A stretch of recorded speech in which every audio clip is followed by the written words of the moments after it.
जरा सोचो तुम्हारी आंखों में किसी भी चीज के आर पार देखने की ताकत आ जाए। कुछ ऐसा ही होता है हमारी आज की कहानी में। कहानी की शुरुआत सुकीन नाम की एक आदमी से होती है जिसे सभी लोग काफी मनहूस मानते थे, क्योंकि उसके पैदा होते ही उसकी माँ की मौत हो गई थी। और जब वो सिर्फ 8 साल का था तो एक बीमारी के चलते उसके पिता भी चल बसे, जिसके बाद से वो और उसका बीमार भाई दोनों अकेले पड़ गए। एक शाम जब वो घर जा रहा था तो उसकी नजर एक चोर पर पड़ी जो एक लड़की का बैग चुरा कर भाग रहा था। सुकीन ने तुरंत ही उस लड़की की मदद करने का फैसला किया, पर जैसे ही उसने उस चोर को नीचे गिराने के लिए मुक्का मारा तो वो मुक्का जाकर सीधा उस लड़की के ही लग गया, जिसके बाद वो बेचारी वहीं पर बेहोश हो गई। ये देखकर वो चोर तो काफी खुश था, पर सुकीन को लग रहा था कि शायद वो किसी अच्छे काम के लिए बना ही नहीं है, इसीलिए वो चुपचाप वहां से चला गया। थोड़ा आगे जाकर उसकी नजर एक आदमी पर पड़ी, जिसे देखते ही सुकीन को एक अजीब सी शक्ति महसूस हुई। तभी उस आदमी ने सुकीन को अपने पास बुलाया और उसे एक ऐसा राज बताया जो उसने कभी सपने में भी नहीं सोचा था।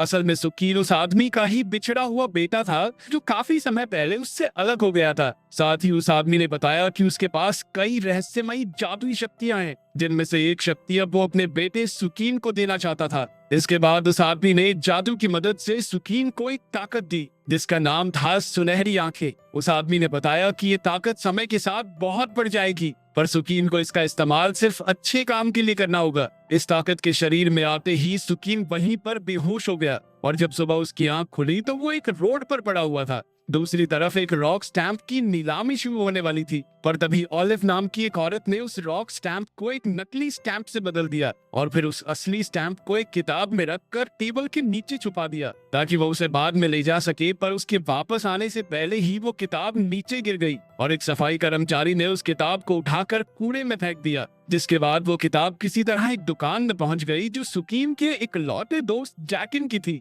थोड़ी देर बाद सुकीन भी वहां पहुंच गया और उसने अनजाने में वो किताब खरीद ली। इसके बाद वो उस किताब को लेकर अपने घर गया जहां उसने अपनी भाभी के साथ खाना खाया। तभी उसकी नजर अपनी भाभी के चेहरे पर छाई हुई उदासी पर पड़ी जो उनके घर की हालत की वजह से थी। असल में उसकी भाभी ही घर का सारा खर्चा चलाती थी और उसके भाई की दवाइयों से लेकर सुकीन की पढ़ाई का खर्चा सब कुछ बहुत ज्यादा हो रहा था। सुकीन समझ गया था कि उसे जल्द ही कोई नौकरी ढूंढनी पड़ेगी, पर उसकी भाभी ने उसे सिर्फ पढ़ाई पर ध्यान देने को कहा। इसके बाद सुकीन अपने कमरे में गया जहां उसे अपनी शक्तियों का पहली बार एहसास हुआ। असल में अब वो चीजों के आर पार देख सकता था, और तभी उसकी नजर किताब के अंदर मौजूद उस रॉक स्टैंप पर पड़ी। सुकीन को इस स्टैंप की असली कीमत का कोई अंदाजा नहीं था, इसीलिए वो उस स्टैंप को लेकर तुरंत ही अपने दोस्त जैकिन के पास पहुंचा और फिर वो दोनों मिलकर टैंग हू नाम के कलेक्टर के पास गए। सुकीन के हाथ में वो स्टैंप देखकर टैंग हू बहुत ज्यादा हैरान था, क्योंकि कुछ ही दिन पहले एक नीलामी में उसने वही स्टैंप खरीदी थी।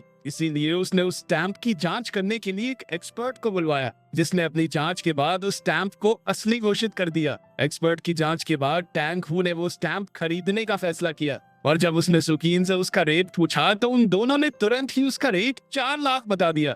अपने हाथ में इतने पैसे देखकर सुकीन बहुत ज्यादा खुश था। जब टैंग हू को पता चला कि सुकीन को वो स्टैंप एक किताब के अंदर मिली तो उसने सुकीन से कहा कि वो बहुत किस्मत वाला है। उसने सुकीन को एक स्टोन गैम्बलिंग कॉन्टेस्ट में साथ चलने को कहा, पर सुकीन इसके लिए तैयार नहीं हुआ। उधर हॉस्पिटल में सुकीन की भाभी एक डॉक्टर से बात कर रही थी। असल में सुकीन के भाई के इलाज के लिए 10 लाख रुपयों की जरूरत थी, और इतने पैसे इकट्ठे करने के लिए उसे थोड़ा समय चाहिए था। लेकिन डॉक्टर अब उन्हें और टाइम देने के लिए बिल्कुल तैयार नहीं था। पर तभी सुकीन वहां पहुंच गया और उसने डॉक्टर के सामने सारे पैसे रख दिए, पर डॉक्टर ने उसे बताया कि अब भी 6 लाख कम है भाई इसमें। ये सुनते ही सुकीन को टैंग हू के बताए हुए उस कॉन्टेस्ट की याद आई, और उसने पैसे इकट्ठे करने के लिए टैंग हू के साथ जाने का फैसला किया। इसके बाद वो लोग एक शहर में पहुंचे जहां उनकी मुलाकात चैंग नाम के बहुत बड़े कलाकार से हुई। चैंग के घर खाना खाने के बाद सुकीन बाहर बाथरूम करने के लिए गया, जहां अचानक से उसकी मुलाकात उसी लड़की से हो गई जिसे उसने उस रात मुक्का मारकर बेहोश कर दिया था।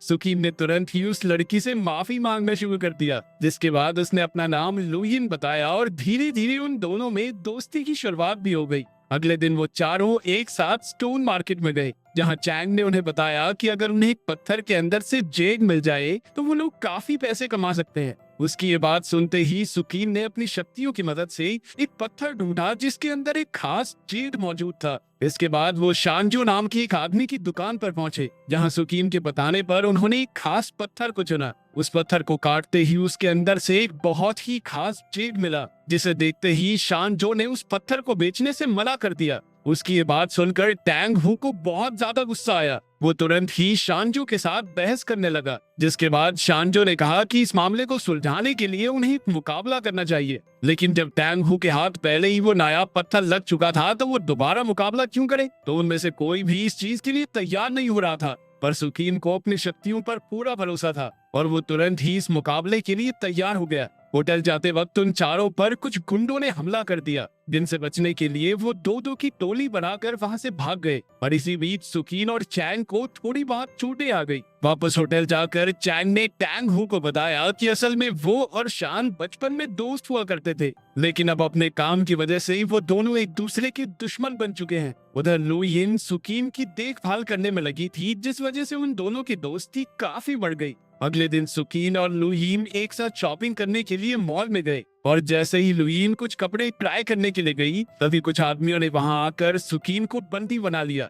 इसके बाद वो लोग सुकीन को वैन में खास जगह पर लेकर गए, जहां शान उसका पहले से ही इंतजार कर रहा था। वो चाहता था कि सुकीन होने वाले मुकाबले में उसका साथ दे, जिसके बदले में उसने सुकीन को 10 लाख देने का वादा भी किया। पर सुकीन ने इस ऑफर को सीधा ठुकरा दिया और चुपचाप वहां से जाने लगा। पर तभी शान ने उसे रोककर इस मुकाबले से दूर रहने को कहा। देख, अगर मेरा साथ नहीं देना तो किसी और का भी मत दे दियो, वरना तेरे पूरे परिवार को खत्म कर दूंगा मैं। वहां से निकलकर सुकीन सीधा मॉल में पहुंचा। वहां उसे लुईन कहीं भी नजर नहीं आ रही थी, तो वो और ज्यादा डर गया। अगले दिन मैच के दौरान जब सभी लोग अपने पत्थर चुनने में लगे थे, तभी अचानक चैंग के फोन पर एक तस्वीर आई, जिसमें सुकीन शान से मिल रहा था। चैंग को ये देखकर बहुत हैरानी हुई और उसने तुरंत वो तस्वीर टैंग हू को दिखाई। उन दोनों को लग रहा था कि शायद सुकीन उन्हें धोखा देकर शान का साथ दे रहा है। और जब उन्होंने इस बारे में सुकीन से पूछा, तो उसने उन्हें विश्वास दिलाया कि भाई मैं तुम्हारी ही तरफ हूँ। तभी अचानक लुईन भी वहाँ पहुँच गई और उसे सही सलामत देखकर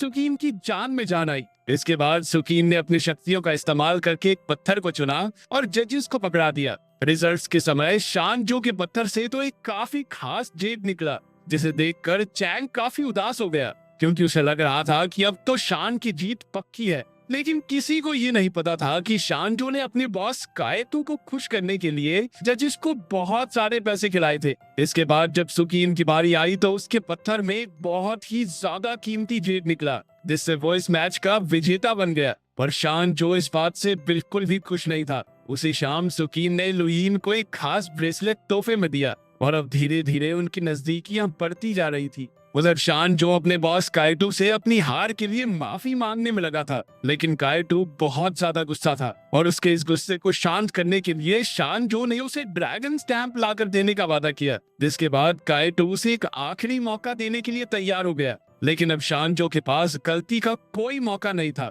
उधर सुकीन और उसके साथ ही अपने पत्थर से निकले जेड से बने ब्रेसलेट की नीलामी के लिए पहुंचे, जहां उनका ये ब्रेसलेट 80 लाख का बिका। वो सभी लोग ये रकम सुनकर बहुत ज्यादा खुश हो गए। इसके बाद टैंग हू को स्टेज पर एक स्पीच देने के लिए बुलाया गया, पर अपनी स्पीच के दौरान टैंग हू ने अपनी जेब से 2 रॉक स्टैंप निकाले और सबके सामने नकली वाला रॉक स्टैंप फाड़ दिया, जिसका सीधा मतलब ये था कि असली रॉक स्टैंप का मालिक अब सिर्फ टैंग हू है। इसके बाद वो लोग अपनी जीत की खुशी मनाने के लिए क्लब में थे, लेकिन पार्टी के बीच में ही कुछ लोगों ने टैंग हू को बाथरूम से ही किडनैप कर लिया। जिसके बाद सुकीन को एक फोन आया और ये फोन किसी और का नहीं, कायतू का था, जिसने टैंग हू को छोड़ने के बदले असली रॉक स्टैंप की मांग की।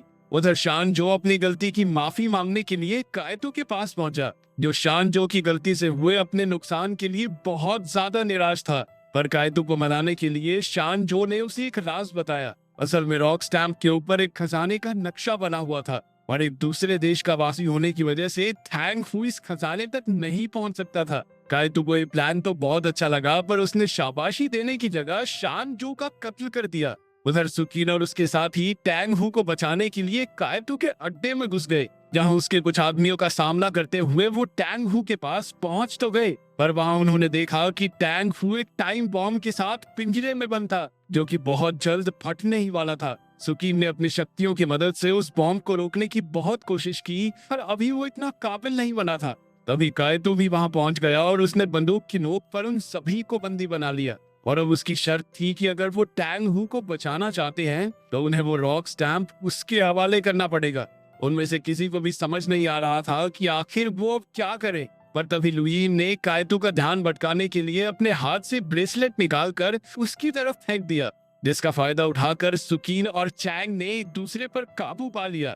कुछ दिनों बाद सुकीन के सपने में वही आदमी आया और इस बार उसने सुकीन को एक दूसरी जादुई शक्ति दी, जिसकी मदद से वो बीते हुए कल में देख सकता है। अगर वीडियो पसंद आई तो लाइक कर देना, चैनल को सब्सक्राइब कर देना। मिलते हैं अगली वीडियो में।